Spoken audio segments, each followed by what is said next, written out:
बस झालं. पुंडलिक वरदा विठ्ठल श्री ज्ञानदेव पंढरीनाथ भगवान की जय. कुठं आलं आपलं?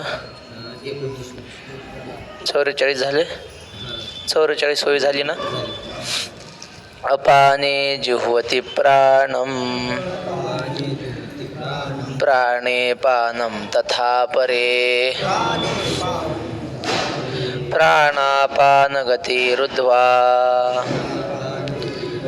प्राणायाम परायणाः.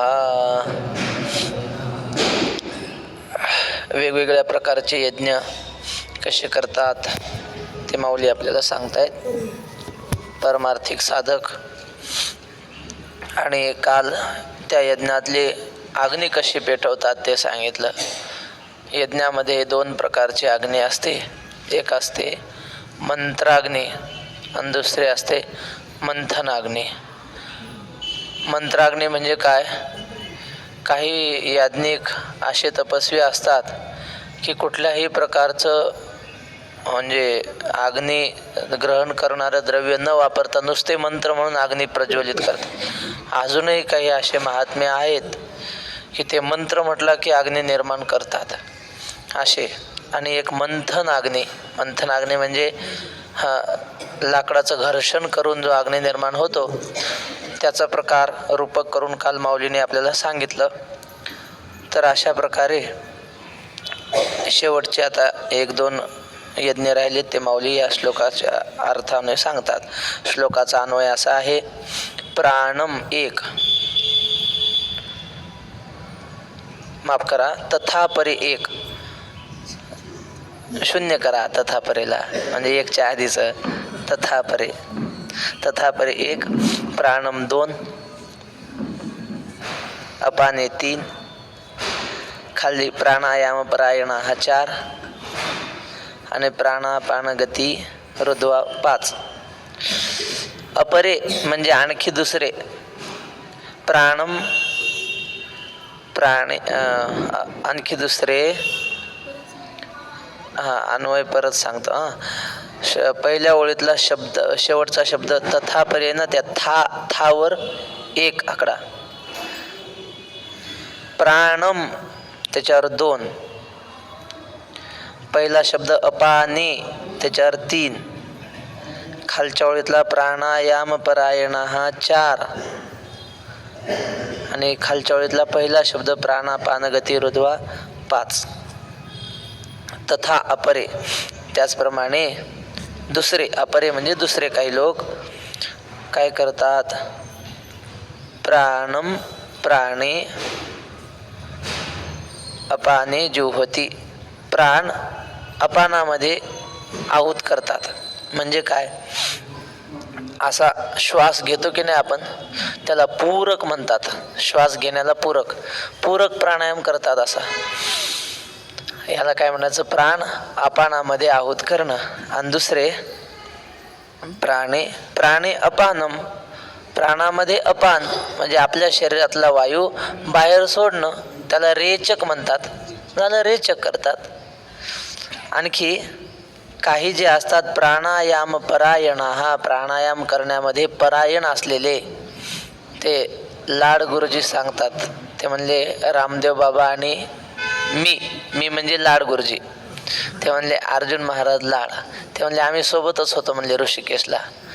ते रामदेव बाबा 1 मिनिटात 150 वेळा कपालभाती करायचे. कपालभाती म्हणजे श्वास पूर्ण बाहेर सोडायचा आणि नुसतं पोट असं हलवायचं, नुसतं सोडायचा श्वास, सोडत राहायचं, घ्यायचा नाही. मग श्वास येतो कुठून? पोटात.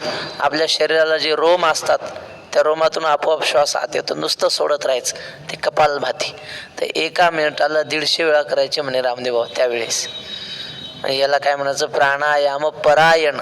हरिभक्ती परायण नाही, प्राणायाम परायण. तर असे जे प्राणायाम परायण असतात ना, ते प्राण आणि अपान यांची गती रुद्ध्वा म्हणजे प्राणाला आणि अपानाला कोंडून धरतात, कुंभक करतात. कुंभक म्हणजे श्वास रोखून धरणे. आत घेतला तर आत रोखून धरला तर त्याला अंतरकुंभक म्हणतात, आणि बाहेर सोडून दिला तर बहिर्कुंभक असं म्हणतात. मग अपानाग्नीचे निमुखी प्राणद्रव्ये देखी हवन केले एकी अभ्यास योगे. मग अपानाग्नीच्या मुखामध्ये प्राणद्रव्ये देखी प्राणरूपी द्रव्य प्राणवायुरूपी द्रव्य हवन करतात. म्हणजेच काय करतात? पूरक करतात. हवन केले की अभ्यास योगे, नेहमी प्राणायामाचा अभ्यास करून हे प्राणायामाची सिद्धी ते साधतात. एक अपानो प्राणी अर्पिती. काही जण काय करतात? अपान म्हणजे आपल्या शरीरातला वायू प्राणामध्ये समर्पित करतात, म्हणजे रेचक करतात. एक दोहीन तेही निरुंदिती, म्हणजे प्राणालाही आवरून धरतात, रोखून धरतात, अपानालाही रोखून धरतात. हा कुंभक प्राणायाम ते करतात. ते प्राणायामी म्हणेपती पंडकुमारा. या सगळ्यांना प्राणायामी म्हणावं. अपरे नियताहारा प्राणान प्राणेषु जुह्वती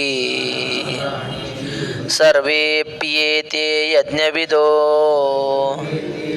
यज्ञक्षपितकल्मषाः. आता अन्वय सरळच आहे या श्लोकाचा. अपरे नियताहाराः, दुसरे. अपरे म्हणजे दुसरे काही जण. नियताहाराः, ज्यांनी आपला आहार नियमित केलेला आहे. आहार म्हणजे आपण जेवण करतो हाच आहार नाही बरं. प्रत्येकाला आपल्या शरीराच्या इंद्रियाला त्या विषयाची भूक लागते. कानाला शब्द ऐकण्याची भूक लागते, नाकाला सुगंधाची भूक लागते, त्वचेला स्पर्शाची भूक, डोळ्याला रूपाची भूक वगैरे. हे त्या विषयाने त्या इंद्रियाने ते विषय सेवन करणं म्हणजे त्या इंद्रियाचा तो आहार आहे.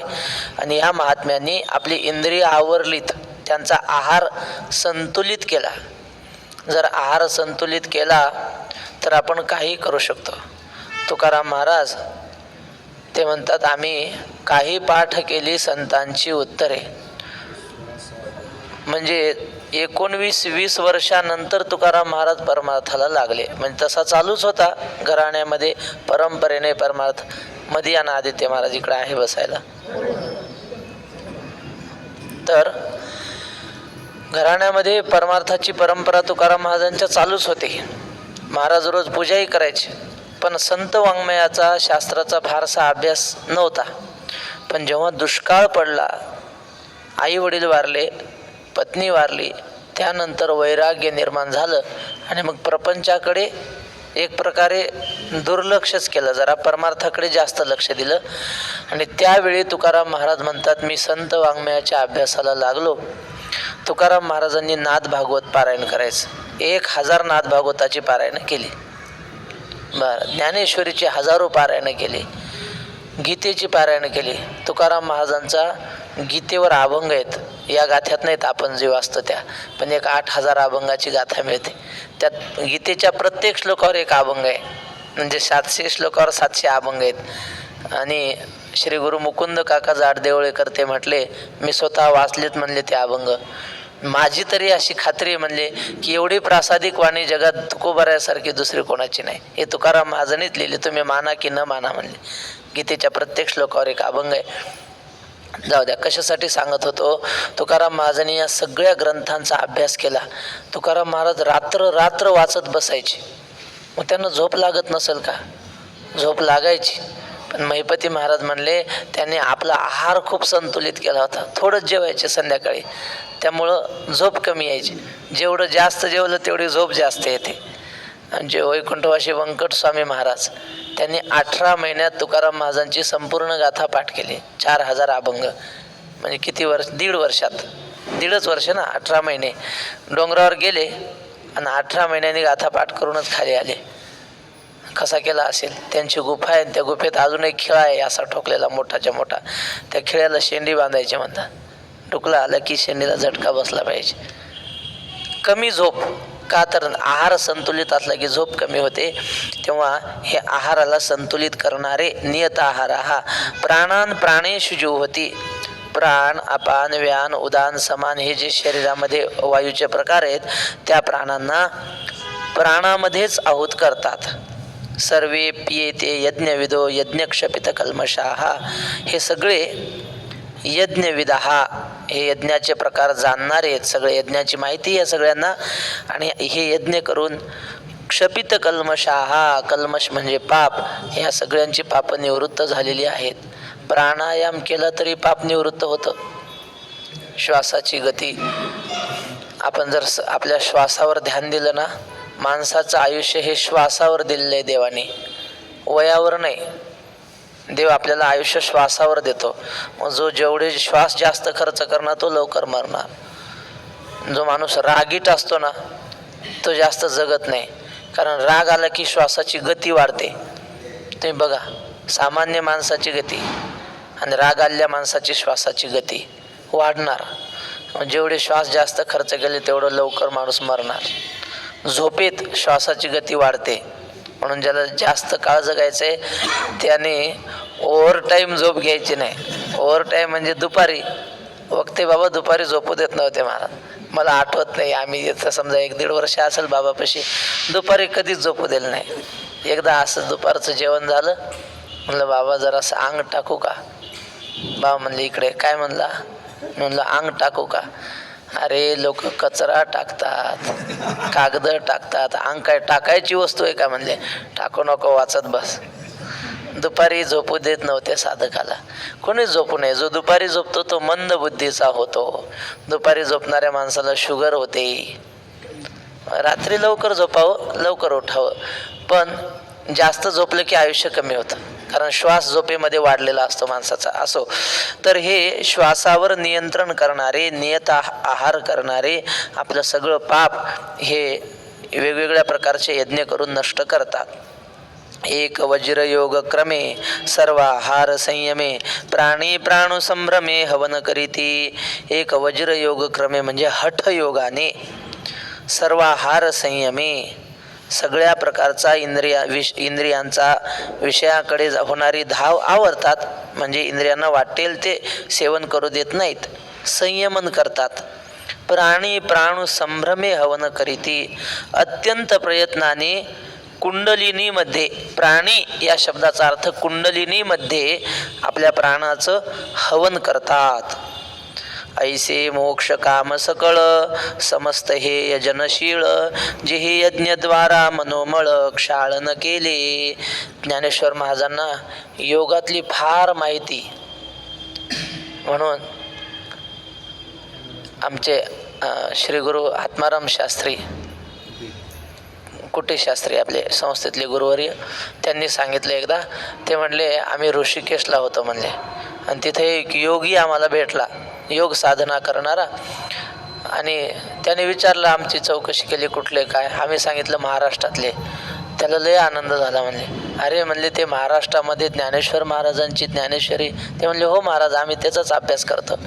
म्हणले मी त्यातला 6वा अध्याय वाचला आणि त्यातून मला योगाची खरी माहिती झाली. म्हणले कारण मी योग साधना करत होतो, आणि योग साधना करत असताना कुंडलीने जागृत होताना भयंकर भीती वाटते साधकाला, असं माऊलीने लिहिलंय. साधका ते भेडसावी परी बिहावे ना, अशी 20व्या अध्यायात. मग मी भयंकर घाबरलो होतो म्हणले, पण मी ही ओवी वाचली ज्ञानेश्वर महाराजांची. नाडी ते सोडवी, गात्रा ते विघडवी, साधका ते भेडसावी परी बिहावे ना. भीती घालते पण घाबरू नये साधकाने. ही ओवी वाचली आणि मी माझी योग साधना सुरळीत चालू ठेवली, तर मला या योग साधनेमध्ये माझी प्रगती झाली, पण माऊलीच्या ओवीने आधार दिला म्हणले. एक उदाहरण. दुसरं श्री गुरु शेखर महाराजांनी सांगितलं. ते म्हणले मी एक 15-20 वर्षापूर्वी आळंदीच्या कार्तिकी वारीमध्ये घडलेला प्रसंग सांगितला. म्हणले मी सकाळी 5 वाजता इंद्रायणीच्या स्नानाला गेलो म्हणले. तिथं एक योगी उंच पुरा माणूस पद्मासन लावून घाटावर बसलेला होता, आणि त्याने ओमकार सुरू केला होता म्हणले. ओम असा ओमकार त्याचा चालू होता. म्हणलं असेल कोणी साधक, म्हणून मी स्नान करू लागलो. स्नान केले, संध्या केली, कपडे घातले, निघालो, तरी त्याचा एकच ओमकार चालू होता. म्हणजे दीर्घ, मध्ये थांबला नाही म्हणले. ते कमीत कमी 15 ते 20 मिनिट त्यांचा एकच ओम असं न थांबता चालू होतं. काय ताकद काय असेल त्या योग्याची. मला वाटलं हा कोणीतरी विशेष साधक दिसतं, म्हणून मी पाया पडलो. तर त्यांनी मला विचारलं, म्हणले तुम्ही कोण, कुठले? मग मी सांगितलं की आमच्या घराण्यामध्ये परंपरा आहे, असं देगलूरचे आम्ही आहोत. मग मी त्यांना विचारलं तुम्ही कोण आहात? तर त्यांनी सांगितलं हम हिमालय से आए हैं, म्हणजे हिमालयात राहतो. म्हणजे इथं कशाला आले? म्हणले आम्ही येत असतो अधूनमधून, आम्हाला योग साधना करताना काही प्रश्न पडले की ज्ञानेश्वर माऊलींना विचारायला येतं म्हणले, असं त्यांनी सांगितलं. म्हणून नामदेव महाराजांनी उगीच नाही ज्ञानराज माझी योग्याची माऊली जेणे निगमवल्ली प्रगट केले. योग्यांची माऊली आहेत ज्ञानेश्वर महाराज. आमचे गुरुजी पांडुरंग महाराज क्षीरसागर ते सांगतात, म्हणले कधी कधी आपण जर संध्याकाळच्या वेळेला रात्री 8-9 वाजता इंद्रायणीच्या काठावर बसलो ना, इंद्रायणीकडे पाहत राहायचं, तिकडं सिद्धबेटाच्या दिशेने काही काही असे आकाशातले तारे एकदम इंद्रायणीत असे बुडताना दिसतात वरून क्वचित प्रसंगी. मग म्हणले आम्ही विचारायचो आनंदाश्रम स्वामींना, महाराज हे काय? तर ते स्वामी सांगायचे, अहो हिमालयातले साधू या ताऱ्याच्या रूपात इंद्रायणीत येतात आणि इंद्रायणीतून माऊलीशी संपर्क साधतात आणि चर्चा करून पुन्हा निघून जातात. ज्ञानराज माझी योग्यांची माऊली. म्हणून योग साधनेच्या बाबतीत जेव्हा विषय येतो तेव्हा माऊली अगदी खुलासेवार मांडतात. 6व्या अध्यायात गीतेमध्ये कुंडलिनीचा एक अक्षराचाही उल्लेख नाही, पण ज्ञानेश्वर महाराजांनी किती विस्ताराने मांडलंय. माऊलींनी जेवढं कुंडलिनीबद्दल व्यवस्थित लिहिलंय जगाच्या पाठीवर कुठल्याच योगाच्या ग्रंथात एवढी चांगली माहिती नाही. तेव्हा या ठिकाणी सुद्धा माऊलीने थोडक्यात योगाचा उल्लेख आपल्यासाठी केलाय. एक वज्र योग क्रमे सर्वाहार संयमे प्राणी प्राण संभ्रमे हवन करीती. एक काही योगी हठयोगाच्या माध्यमातून इंद्रियांचं संयमन करून कुंडलिनीमध्ये आपल्या प्राणाचं अत्यंत प्रयत्नाने हवन करतात. एक मोक्ष काम सकळ समस्त हे यजनशीळ जिही यज्ञद्वारा मनोमळ क्षाळन केले. ऐसे मोक्ष काम सकळ. हे सगळ्यांना कशाची इच्छा असते? मोक्षाची. मोक्ष काम सकळ. आणि समस्त हे यजनशीळ सगळे यज्ञ करण्यामध्ये यांची प्रवृत्ती असते, यांना आवड असते सगळ्यांना. जिही यज्ञद्वारा मनोमळ क्षाळन केले. ज्यांनी यज्ञ करून आपल्या मनातले मल विक्षेप आवरण हे सगळे दोष घालवलेले आहेत आणि मन शुद्ध केलेलं आहे. क्षाळन केले म्हणजे शुद्ध केलंय यज्ञाच्या द्वारे, यज्ञ करून. मग यज्ञ म्हणजे कोणते? हे प्राणायाम यज्ञ, द्रव्य यज्ञ, तपोयज्ञ, हे सगळे जवळजवळ 13 प्रकारचे यज्ञ सांगितले. ज्ञान यज्ञ हे सगळे करून आपला मनोमळ क्षाळन करतात. आज आपला नरक चतुर्दशीचा दिवस आहे ना, आज शरीराचा मल क्षालन करण्याचा दिवस आहे. म्हणजे असं सांगतात की संन्याशाने अंगाला तेल लावू नये, पण आजच्या दिवशी लावावं, म्हणजे दिवाळीच्या दिवशी लावावं. यात आता नरक चतुर्थीला लावावं ना, तर संन्याशाने सुद्धा आज तेल लावून अभ्यंग स्नान करावं असं शास्त्र आहे. कारण असं आहे, पोटाला अन्नाची भूक लागते आणि आपल्या त्वचेला तेलाची भूक लागत असते. त्वचेला तेल लावलं तर त्वचा प्रसन्न राहते, नाही लावलं तर वृक्ष राहते त्वचा. वेदामध्ये आलंय, वक्ते बाबा सांगायचंय, तैलेन चर्मम, तेलाने कातडी प्रसन्न होते. म्हणून आजच्या दिवशी आपण अभ्यंग स्नान केलं पाहिजे. तर हे साधक सगळे मनाचा मळ धुवून टाकतात या यज्ञाच्या द्वारे. जया अविद्या जात जाळिता जे उरले निज स्वभावता जेथ अग्नी आणि होता उरे चिना. ते साधक काय करतात? अविद्या जात जाळिता. अविद्या जात म्हणजे अविद्या आणि अविद्येचं कार्य सगळं जे काही असेल, उपाधी अविद्येपासून निर्माण होणारी सगळी अनर्थ परंपरा ते सगळे जाळून टाकतात. आठवलं तर सांगा, दुसऱ्या तरंगामध्ये अविद्या परंपरा सांगितलीत. मूळ दुःखास कारण शरीर, शरीराला कारण धर्माधर्म, धर्माधर्माला कारण रागद्वेष, रागद्वेषाला कारण अनुकूल प्रतिकूल ज्ञान, अनुकूल प्रतिकूल ज्ञानाला कारण भेदज्ञान आणि भेदज्ञानाला कारण अज्ञान. आणि अज्ञान म्हणजे काय? नाही, अज्ञानापासून सुरू. अज्ञानामुळं काय होतं? भेद होतो, भेदज्ञान. भेदामुळं काय होतं? अनुकूल प्रतिकूल ज्ञान. अनुकूल प्रतिकूल ज्ञानामुळं काय होतं? नाही, रागद्वेष. रागद्वेषामुळं काय होतं? पाप पुण्य. धर्माधर्म, आणि धर्माधर्मामुळं होतं शरीर, आणि शरीरामुळं सुख दुःख प्राप्त होतात. पण सगळ्याचं मूळ काय? अविद्या. ती अविद्या जळून गेली की त्याची परंपरा सगळी वरची जळून जाणार. अज्ञान नष्ट झालं पाहिजे. अज्ञान, अविद्या, माया समानार्थी शब्द आहेत. ही अविद्या जळाली की मग काय उरतं? अज्ञान जळाल्यावर ब्रह्म उरतं. माया जळाल्यावर काय उरतं? ब्रह्म उरतं. उरले जे निज स्वभावता, स्वभाव रूप ब्रह्म उरलं. आणि मग जेथ अग्नी आणि होता उरेची ना, ब्रह्म शिल्लक राहिलं म्हणजे काय? ब्रह्म म्हणजे आपला आत्मा. तिथं अग्नी शिल्लक राहत नाही आणि मग यजन करणाराही शिल्लक राहत नाही, फक्त ब्रह्म शिल्लक राहतं. ओम पूर्णमदः पूर्णमिदं पूर्णात् पूर्णमुदच्यते पूर्णस्य पूर्णमादाय पूर्णम एव अवशिष्यते. अवशिष्यते म्हणजे शिल्लक राहतं. ब्रह्म पूर्ण आहे आणि पूर्णातून पूर्ण काढलं की पूर्णच शिल्लक राहतं, असं आहे ते. तसं पूर्णच शिल्लक राहतं. म्हणून तुकाराम महाराज म्हणतात ना, देह नव्हे मी हे सरे, मग शिल्लक काय राहिलं? उरला उरे विठ्ठल. तसं अज्ञान गेलं की मग राहिलं शिल्लक परब्रह्म. जैसा किडाळाचा दोष जाये तरी जैसा किडाळाचा दोष जाये. 6व्या अध्यायात ओवी बघा, आठवली तर सांगा. मग सुवर्ण काही आणि का जोडू जायचे, अशी ओवी. पितळ वरचा हिनकस धातू जळाला की सुवर्ण आणायचं काम नाही, सोनं असतंच तिथं. तसं अविद्या जळाली की ब्रह्म. जेथ यजितयाचा काम उपरे यज्ञींचे विधान सरे मागू ते जेथोनी ओसरे क्रिया जात. मग असं झाल्यावर यजन करणारा जो याज्ञिक असतो, यजमान असतो, त्याची सगळी इच्छा पूर्ण होते, म्हणजे मोक्ष त्याला प्राप्त होतो. यज्ञींचे विधान सरे, शास्त्राने यज्ञ का करावा, कशासाठी करावा, कसा करावा हे जे सांगितलं असतं ते सगळं त्याचं कामाला आलं. शास्त्राने सांगितलं, सरलं ते बाजूला राहिलं. आता मागू ते जेथून ओसरे क्रिया जात. आता काही करण्याचं शिल्लक राहिलं नाही. धन्योहम धन्योहम कर्तव्यम मे न विद्यते किंचित धन्योहम धन्योहम प्राप्तव्यम प्राप्त्य मध्य संपन्नम, अशी त्याची अवस्था प्राप्त होते. आता काही करण्यासारखं शिल्लक राहत नाही, सगळ्या क्रिया थांबतात. ओसरे म्हणजे नाहीशा होतात सगळ्या क्रिया. विचार जेथ नरिगे हेतू जयाती नेगे जे द्वैत दोष संगे सिंपेची ना. ज्या परब्रह्माच्या ठिकाणी विचार शिरू शकत नाही, बुद्धी तिथं जाऊ शकत नाही. असं म्हणतात, ती माशी असते ना, माशी जिलेबीवर बसते, पेड्यावर बसते, गोड पदार्थावर बसते, पण तिथं चूल पेटलेली असते हॉटेलमध्ये आणि त्याच्यामध्ये लाल रंगाचाच विस्तव असतो. जिलेबी कशा रंगाची? लाल. विस्तव कशा रंगाचा? लाल. पण चुकून सुद्धा ती माशी विस्तवावर बसत नाही का? हे लाल रंगाचं आणि ते लाल रंगाचं, पण तिला माहिती आहे या विस्तवावर मी बसले की संपले. तसं बुद्धी आहे.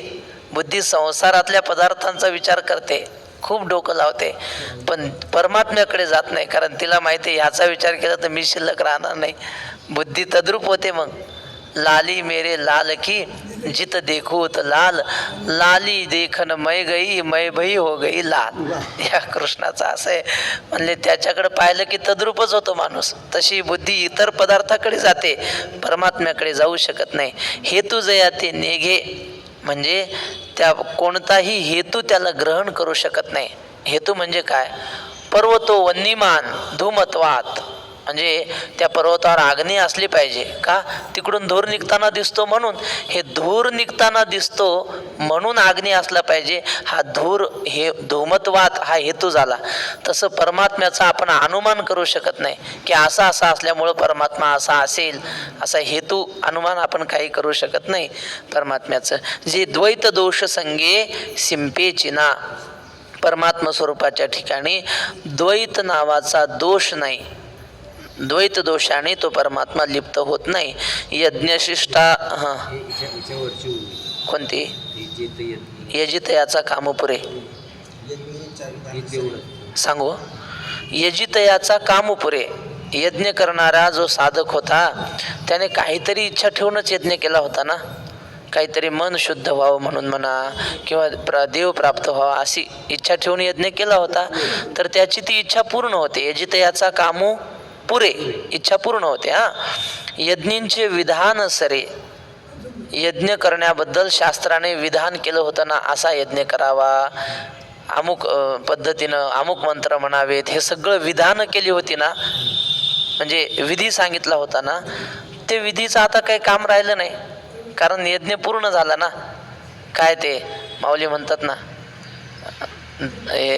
तृप्ती झाली या जैसी साधने सरती आपैसी. आता सगळी साधनं ती संपली, त्यांचं काम.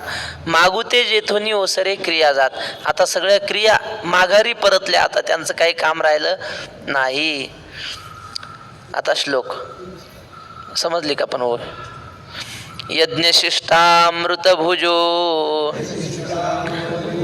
यान्ति ब्रह्म सनातनम नायं लोकोऽस्त्ययज्ञस्य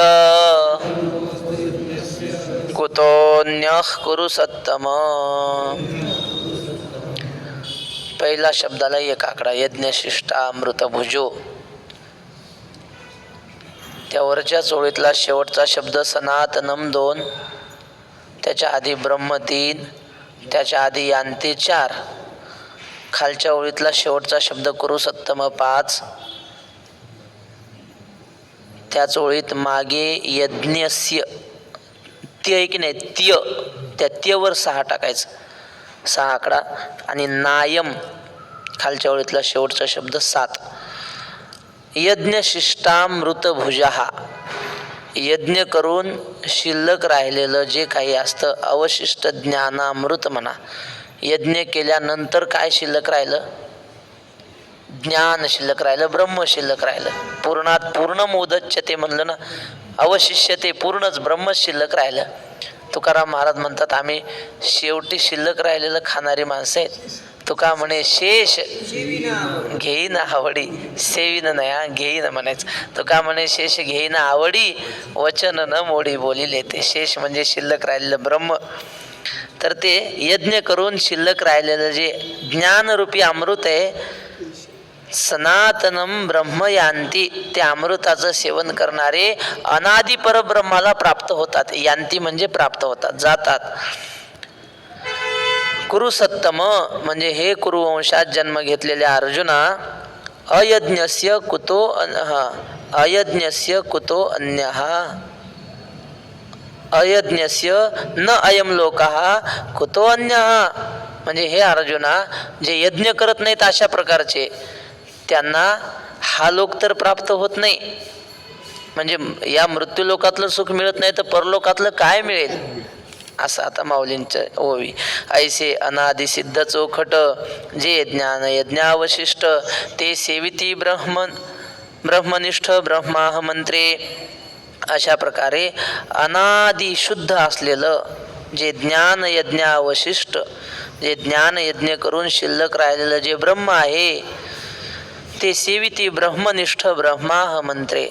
ब्रह्मनिष्ठ जे असतात, ब्रह्मामध्ये एकरूप होणारे जे महात्मे असतात, ते काय करतात? ब्रह्म अहम या मंत्राने त्या परब्रह्माचं सेवन करतात, आनंद घेतात. ब्रह्माह मंत्रे म्हणजे काय?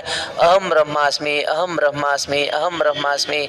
नाथ महाराजांनी भागवतात लिहिलंय, आता मला ओवी आठवणार नाही, पण अहम ब्रह्मास्मी जरी आपण म्हणलो तरी आपल्याला निम्मा अर्धा आपला परमार्थ झाल्यासारखं होतं. बोध हो न हो, नुसतं म्हणत राहायचं अहम ब्रह्मास्मी. नाही जीवमय आत्मा निर्गुण सच्चिदानंद, असं स्वामींचा एक आवडता श्लोक होता. नाही देह नाही इंद्रिया न मन बुद्धी स्वच्छंद, नाही जीवमय आत्मा निर्गुण सच्चिदानंद. तुमच्या कृपेनं आठवला बा, लय वर्ष झाले म्हणलंच नाही, म्हणत राहायचं म्हणले. असं मग किती सुख हो दुःख हो काहीच होत नाही मनावर परिणाम. म्हणत काय राहायचं? नाही देह नाही इंद्रिया न मन बुद्धी स्वच्छंद, नाही जीवमय आत्मा निर्गुण सच्चिदानंद, असं म्हणत राहायचं. तेव्हा असं म्हणत राहतात ते, मी ब्रह्म आहे, मी ब्रह्म आहे, मी देह नाही, अशा मंत्राने त्या ब्रह्मानंदाचं सेवन करतात. बर, ऐसे शेषामृते झाले की अमर्त्य भावा आले, म्हणून ब्रह्म ते जाहाले अनायासे. असं यज्ञातून शिल्लक राहिलेलं जे ब्रह्म, त्याचं सेवन करण्यामुळं ते तृप्त झाले. शेषामृते झाले, त्या ज्ञानामृताचं सेवन करून तृप्त झालेले आहेत. की अमर्त्य भावा आले, आणि आता काय झालं? त्यांचं मरण राहिलं नाही, आता त्यांना अमर्त्य भावाला प्राप्त झाले. परीक्षितीला शुकाचार्य म्हणत होते, राजा भीती वाटते का तुला? तर म्हटलं, महाराज आता साप आला ना, या परीक्षितीच्या मुडद्याला चावल म्हणले. परीक्षिती अमर झाला. आता परीक्षितीला मरणाची भीती राहिली नाही. म्हणजे काय झाला? अमर्त्य भाव आले. शरीर मरणार आहे म्हणे, मी कुठं मरतो, आत्मा सच्चिदानंद आहे. म्हणून अमर्त्य भावाला प्राप्त होतात. म्हणून ब्रह्म ते जाहले अनायासे, म्हणून ते ब्रह्मरूप होतात आणि अनायासाने होतात. आता काही वेगळे प्रयत्न त्यांना. अहम म्हणजे मी, म्हणजे जीव, आणि ब्रह्म म्हणजे परमात्मा. मी जीव परमात्मा रूप आहे. अस्मी म्हणजे आहे. अहम ब्रह्म अस्मी, मी ब्रह्मरूप आहे. असं म्हणत राहिलं तरी खूप मोठं आपलं काम होतं परमात्म्यातलं. म्हणून म्हणत राहावं. बघा सापडली ओवी तर अहम ब्रह्मास्मी असा शब्द आहे त्या ओवीमध्ये. मला वाटतं 2ऱ्या अध्यायामध्ये आहे नाथ भागवताच्या. तर एरा विरक्ती माळ न घालीची, जया संयमाग्नीची सेवा न घडेची, जे योग यागू न करीतीची जन्मले साते. महाराज म्हणतात ही विरक्ती म्हणजे वैराग्य, वैराग्यरूपी कन्या, विरक्तीरूपी कन्या इतर कोणाला माळ घालीतच नाही. जया संयमाग्नीची सेवा न घडेची, ज्यांना संयमाग्नीची सेवा घडत नाही, म्हणजे जे इंद्रियांचा संयम करत नाहीत त्यांना देव भेटत नाही. असं श्लोक आहे. किंवा विषयान विषवत त्यजेत, जर देव पाहिजे असेल, यदि कल्याण इच्छिसी तात विषयान विषवत त्यजेत. ज्याला देव पाहिजे असेल त्यांनी विषयांना विषाप्रमाणे दूर लोटलं पाहिजे, तरच देव भेटतो. दोन्ही म्हणल्यावर जमत नाही. दोही पेवावरी ठेवू जाता हात, होय अपहात शरीराचा. म्हणून ज्यांना संयम घडत नाही जीवनामध्ये त्यांना वैराग्य प्राप्त होऊ शकत नाही. विरक्तिरूपी कन्या त्यांचा स्वीकार करू शकत नाही, त्यांना माळ घालू शकत नाही. जे योग यागू न करीतीची जन्मले साते, माणसाच्या जन्माला आले आणि योग याग म्हणजे काय, यज्ञ करत नाहीत आणि इंद्रिय संयमही करत नाहीत, असे जे असतात, जयांचे ऐहिक धड नाही तयांचे परत्र पुससी काही, म्हणून असो हे गोठी पाही पंडुकुमारा. माऊलींनी सरळ भाषेत सांगितलंय की ज्यांचा हा लोकच चांगला झाला नाही, या जन्मातच त्यांना वागायचं कळलं नाही चांगलं, त्यांना परलोक कसा चांगला भेटल हो. ज्यांनी इंद्रिय मोकाट सोडलेत, काही खाऊ वाटलं ते खायचं, पिऊ वाटलं ते प्यायचं, असे काही संप्रदाय आहेत. ते संप्रदायवाले काय म्हणतात माहिती आहे का? ते म्हणतात तुम्हाला वाटेल ते खात जा, फक्त आमच्या महाराजांना लिहिलेला ग्रंथ पारायण करायचं वर्षातून एकदा, तुम्हाला देव भेटल. वाटेल ते खायचं, काही नाही. असं चालतं का? काही खाल्लं काही पिल्यावर कसं काय? ज्ञानेश्वर महाराजांनी म्हटलंय असं की पापियाच्या ठाई मोक्षू न वसे, जेथ शांतीचा जिवाळा नाही तिथं सुख विसरोनी नरिगे कही, जैसा पापियाच्या ठाई मोक्षू न वसे, पाप्याला कधी मोक्ष मिळू शकत नाही. एवं बहुविधा यज्ञा वितता ब्रह्मणो मुखे, कर्मजान विद्धितान सर्वा, नेवम ज्ञात्वा विमोक्ष्यसे. एवम एक पहिला शब्द आहे, त्याच ओळीत शेवट ब्रह्मणो मुखे, ब्रह्मणो 2, बहुविधा 3 त्याच ओळीत आहे वरच्या. आता खालच्या ओळीत तान 4, कर्मजान 5 आणि नेवम त्या नेवर 6. एवं म्हणजे अशा प्रकारे ब्रह्मणो मुखे बहुविधा यज्ञा विदिता, अशा प्रकारे ब्रह्मणा म्हणजे वेदाच्या द्वारे, वेदाच्या मुखाने अनेक प्रकारच्या यज्ञांची माहिती दिलेली आहे. तान कर्मजान विद्धी, ते सगळे यज्ञ कर्माने होणारे आहेत. कर्म करून यज्ञामध्ये आहुती टाकून वगैरे, प्राणायाम क्रिया आहे ना प्रत्येकामध्ये, म्हणून कर्मापासून निर्माण होणारे हे सगळे यज्ञ आहेत असं समजावं. आणि एवम ज्ञात्वा विमोक्षसे, ह्या यज्ञांची जर योग्य पद्धतीनं आपण माहिती घेतली तर आपण ज्ञान प्राप्त केलं तर मोक्ष प्राप्त होईल. ऐसे बहुती परी अनेक, जे सांगितले तुझ काय याग, ते विस्तारून वेदेची चांग. म्हणितले आहाती. अशा प्रकारे अनेक प्रकारचे हे यज्ञ तुला मी अर्जुना सांगितलेले आहेत. ते विस्तारून वेदेची चांग म्हणितले आहाती. वेदामध्ये त्यांचा खूप विस्तार करून त्यांना चांगल्या प्रकारे श्रेष्ठत्व दिलेलं आहे. परी तेणे विस्तारे काय करावे, हेची कर्म सिद्ध जाणावे. येतुलेनी कर्मबंधू स्वभावे पावेल ना. पण त्या विस्ताराचं काय करायचं आपल्याला? थोडक्यात तुला सांगितलं. वेदात खूप विस्ताराने खूप लांबलचक सांगितलं म्हणजे काय होतं, मूळ मुद्दाच राहतो बाजूला. विस्ताराचं काय घेणे. त्यानं एक राजा होता. तो राजा म्हणायचा आपल्याला गोष्ट सांगायची म्हणजे मला गोष्ट सांगा पण न संपणारी गोष्ट सांगा म्हणे. रामायण घेऊन यायचे लोक, रामायण वाचायचे. पण किती दिवस चालेल रामायण? महिनाभर, 4 महिने. किती गाणे म्हणून सांगितलं तर किती दिवस जाईल? 6 महिने, वर्षभर. पण संपतंय ना रामायण. बरं, संपलं रामायण. दुसरा महाभारत घेऊन आला, सगळ्यात मोठी पोथी. पण ती सुद्धा संपून गेलं महाभारत. राजा म्हणायचा ते नाही चालत, आम्हाला न संपणारी गोष्ट पाहिजे. मग एक जाणकार होता, तो आला, म्हणला महाराज मी सांगतो न संपणारी गोष्ट. राजा म्हणला तुम्हाला पाहिजे तेवढं बक्षीस देईन मी, न संपणारी. आला, बसा महाराज, भजन करा, हरे राम हरे राम. अर्धा तास 1 तास भजन करून घेतलं आणि मग सुरू केली कथा.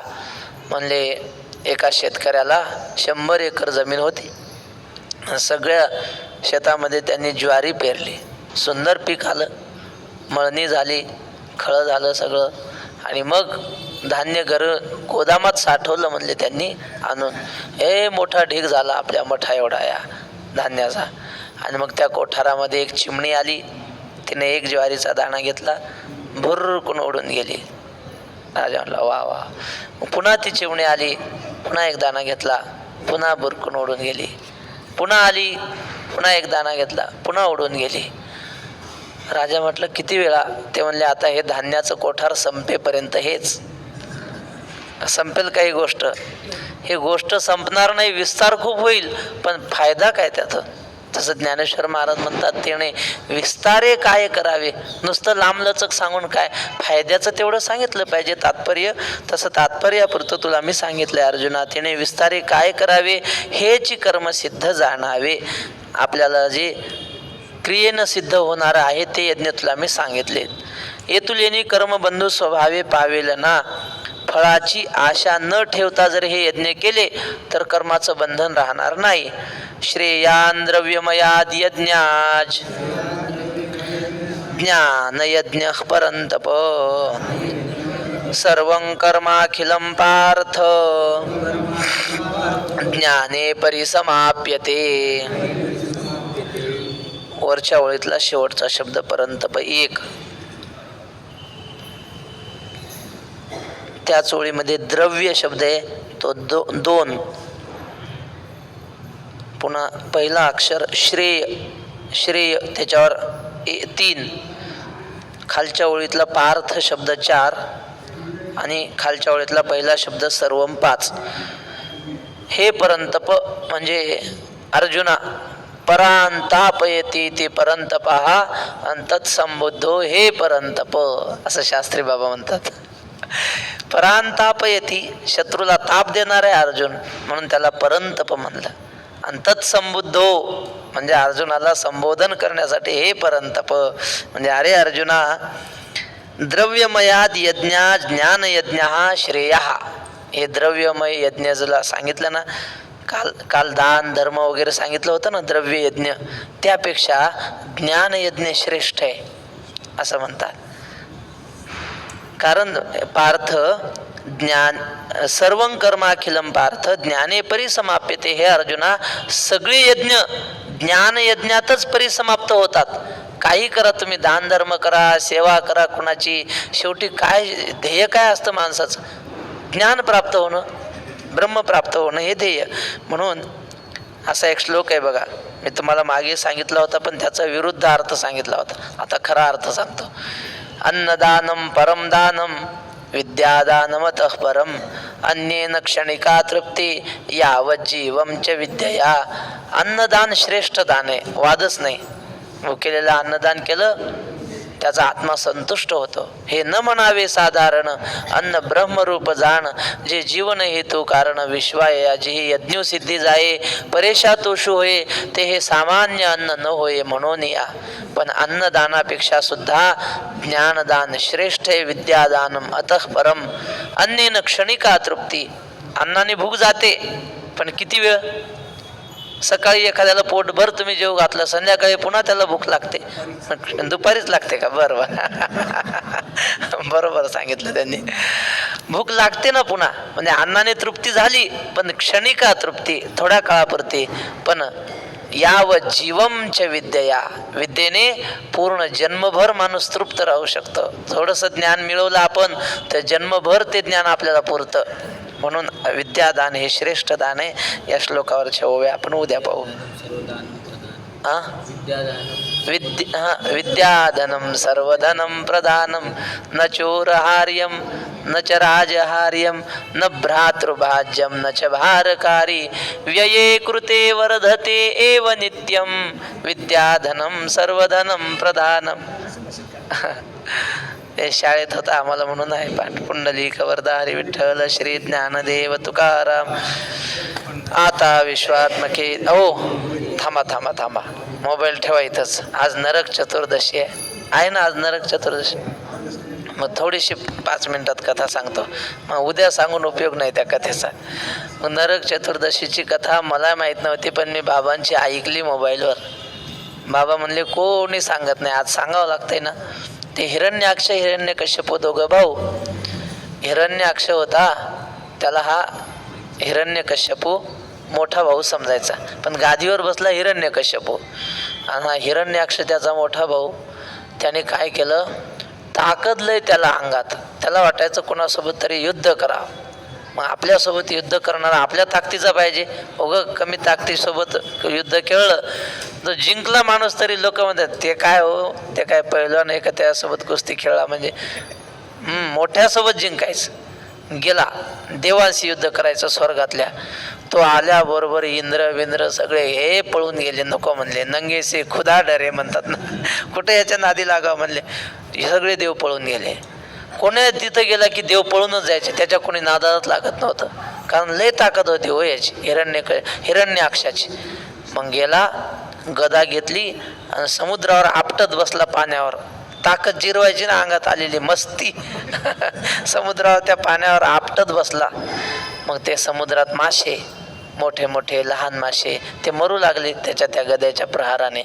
तर समुद्र आला मनुष्याच्या रूपात, हात जोडून म्हणला, महाराज अहो तुम्ही हे जीवजंतू मरतात ना, हे असं काऊन करता?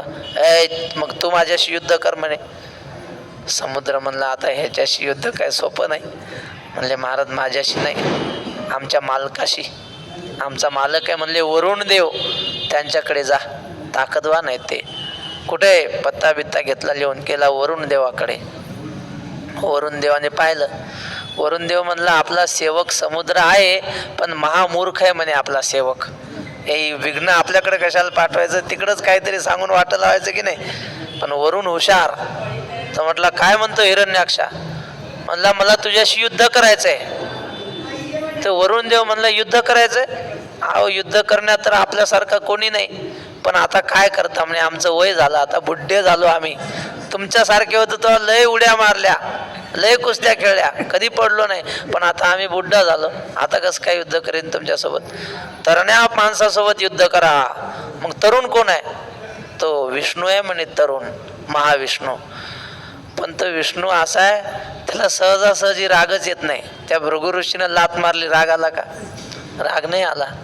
मग या हिरण्याक्षाने विचार केला माणसाला राग यायचा असेल तर काय करावं लागतंय. वक्ते बाबा सांगायचे माणूस काही सहन करीन. भाला साहे बरचा साहे साहे भान 50 परंतु इतना न साहे अपनी जोरू दुसरे पास. समजलं ना? माणसाला तलवार मारली सहन होईन, बाण मारले सहन होतीन, पण आपल्या पत्नीकडे कोणी वाईट नजरेने पाहिले सहन नाही होत. मग हा हिरण्याक्ष म्हणला आता याच्या पत्नीची खोड करायची. मग विष्णूची पत्नी कोण आहे सांगा? विष्णू पत्नी नमस्तुभ्यम पादस्पर्शम क्षमस्व मे. कोणाला म्हणलंय? समुद्र वसने देवी पर्वतस्तन मंडले विष्णुपत्नी नमस्तुभ्यम पादस्पर्शम क्षमस्व मे. पृथ्वी विष्णूची पत्नी आहे. मग याने हिरण्याक्षानं पृथ्वीच घेतली आणि गेला समुद्रात, पळून नेली पृथ्वी. रसातळाला गेला. मग भगवान महाविष्णूंनी वराह अवतार घेतला हिरण्याक्षाला मारण्यासाठी. समुद्रामध्ये गेले. दुराग्रह हिरण्याक्षे माझी बुद्धी वसुंधरा सुदली काखे. मग महार्णव गवाक्षी रिगोनी ठेला. ज्ञानेश्वर महाराज म्हणतात काखेत घेतली पृथ्वी, केवढा असेल, आणि महार्णवामध्ये मोठ्या समुद्रामध्ये लपून बसला. भगवंताने वराह अवतार घेतला, हिरण्याक्षापासून पृथ्वीवर आणली. तो म्हणला ए चोरा, पृथ्वी का नेतो? आणि मग दोघांचं युद्ध झालं, हिरण्याक्षाचं आणि वराह भगवंताचं. घनघोर युद्ध झालं, भयंकर. आणि मग ते युद्ध करताना भगवान महाविष्णूचा घाम पृथ्वीवर पडला आणि त्या घामाच्या चिखलातून एक पुत्र जन्माला आला. पृथ्वीला आपण काय म्हणतो? भूमी. आणि भूमीपासून जन्मला म्हणून भौमासूर त्याचं नाव. आणि त्याचं दुसरं नाव नरकासूर आहे. तो भौमासूर तो प्रचंड बलवान झाला. त्याला मारलं हिरण्याक्षाला, पण हा भौमासूर प्रचंड बलवान झाला.